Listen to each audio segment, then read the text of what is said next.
Hi, we're back and we're reading Clementine and the Family Meeting. And we are on chapter 7. Thursday, all anyone could talk about at school was how great it was to have a new kid come into your family, as if babies were just cute pets or really fun toys. The only person who wasn't talking about that was Waylon. Instead, he talked about his new idea for our science project, which was to use his brain waves to cook food. Margaret was waiting for me on the bus home with a pot of orange cheek glitter. When I threw up my arms to protect my cheeks, my backpack fell off and my important papers folder fell out. There she is with her friends. She was kind of pouty. I had to crawl under the seats to get all of my papers back, and then I spent the whole ride trying to wipe the melted slush mud off of them. By the time I got to my apartment, let me tell you, my mood was B-A-D, bad again. It was hard to keep it that way though. Moisturizer was waiting at the door, and he jumped into my arms and started to lick my face. A little of the blueberry pancake smell from breakfast was still in the air, mixed up with the smell from the pine branches my mother had brought in to decorate with. Mrs. Watson upstairs was practicing her harp, which makes it sound like we have angels for neighbors. I felt my bad mood starting to melt. "I'm home," I called. My dad came out and put his finger to his lips and pointed into the living room where my brother and my mom were conked out on the couch, having a nap together. They were covered in trucks and books, and they looked so cute. I wanted to draw a picture of them. "Growing a baby is a lot of work," my dad whispered. "Your mom's going to be a little tired these days." He motioned to the kitchen. "I'm about to make some of my secret recipe toast. You hungry?" I said yes, even though his secret recipe is just put bread in the toaster, because I was starving. When the toast popped up, we carried it to the table and spread it with almond butter, which is like peanut butter, except it doesn't make my little brother's head explode from being allergic. I spread grape jelly over the almond butter and took a big bite. "See, Dad?" I said, "How nice our family is this way. 2 and 2, 2 in the living room and 2 in the kitchen." Dad reached over and opened the marmalade, which is a kind of jelly that grown-ups pretend to like even though it has orange grinds in it, which we throw away for some reason. He spread it over his toast all the way to the edge, the way I taught him. Then he took a big bite. "Yep," he said after a while. 4 is a good number. 5's a good number too." 2 asleep and 2 awake, I said. I spread a little extra jelly on a spot I had missed. 4's a perfect number. My dad took another bite of toast. Then he surprised me. "Clementine, how old are you?" he asked. "You know, 8.5. "No, I mean exactly," he said. "How old are you exactly?" "Down to the hours and minutes?" "Just the days." He took another bite of toast. 3,114. My dad looked up and stared at me. He dropped his toast. Then he wiped his mouth with his napkin and stood shaking his head. "I can't believe I almost missed this. Finish up and get your coat on, sport." My dad wouldn't tell me where we were going, just left a note for my mom and started driving to Hardware Depot. Like on Sunday, he went right to aisle 7 again. "Dad, did Uncle Frank lose your new tool belt?"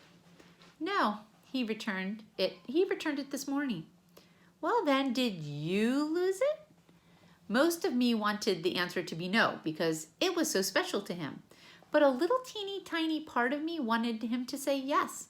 "Yes, Clementine, I lost something important. It happens to people all the time. No big deal," he'd say. So you shouldn't get upset when it happens to you, like if you lose a special hat, for instance.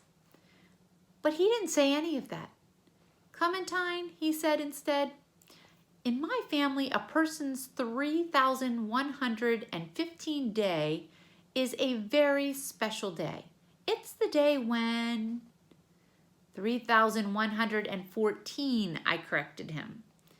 Oh, right, you look older than that today. It got me confused. He winked. And anyway, it's the day when the people in my family get their first tool belt. He spread his hands out over the display. Which one would you like? There were so many to choose from, which meant so many to not choose, which I hate.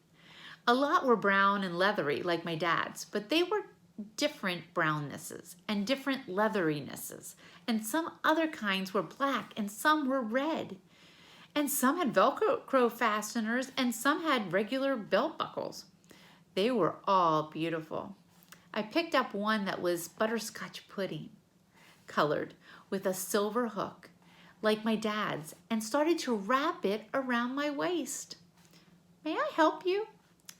In Hardware Depot, the salespeople wear yellow aprons with name tags on them. The one who had snuck up on us was named Chuck.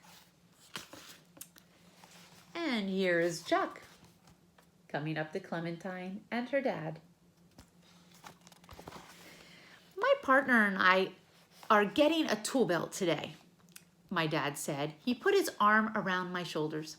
Salesman Chuck bent his head way over, as if it was a really long way down to look at such a little kid. And then he looked up at my dad and winked. I think I have just the thing for you folks, he said. Follow me. There was something about the way he winked at my dad that I didn't like he was sharing some kind of grown-ups only joke with him. But I dropped the belt and we followed him anyway. And you will not believe where he took us. I crossed my arms across my chest and waited for my dad to explain to salesman Chuck that it was my 3,114th day, which meant I got a real tool belt, not a pretend one from the little carpenter section. Thank you very much. But my father just said the thank you very much part. And then he picked out a little blue plastic tool belt and dropped it into our cart. But, I started, and then I couldn't talk anymore because I was too confused from feeling crashed down and furious at all at once. And besides, if my dad didn't know he'd just ruined the whole day, maybe even my whole life, I was never going to speak to him again. He touched my shoulder and pointed to the dumb blue tool belt. This ought to keep your brother happy, he said. Then he turned to the salesman. We're going to head back to aisle 7 now, he told him. My partner needs a real tool belt. And then we left salesman Chuck, who wasn't winking anymore, and went back to aisle 7. This time I didn't have any problem not choosing. I picked the one that looked the most like my dad's, wrapped it around my waist twice, and buckled it. Let's go, I said. Not yet, sport. My dad picked out a wide blue wristband and fastened it around my wrist. It was heavier than it looked. It's magnetized, he explained, for holding the nails and small tools you need for the job. And we still weren't finished. Not much sense owning a tool belt if you haven't got any tools to keep in it, Dad said. We marched over to the tools section, and I picked out a tool for every holder on the belt. A hammer, a screwdriver, a wrench, 2 kinds of pliers, a chisel, a tape measure, and a little level. My dad showed me how to hold each one the proper way, so I could see which one felt right in my hand. I didn't pick the biggest ones, but they weren't little either. They were just right. I filled that tool belt, which was all M-I-N-E, mine now, with tools that were all mine now, too. When I turned around, they felt big and bumpy and heavy, but good. And then we clunked over to the cash register and paid for everything and said goodbye, which felt good, too. My dad started up the car and we pulled out of the parking lot. I reached over the seat and tilted the visor down until I could see my tool belt in the mirror. My dad was right. I did look older than 3,114 days. There she is, extremely happy with her tool belt.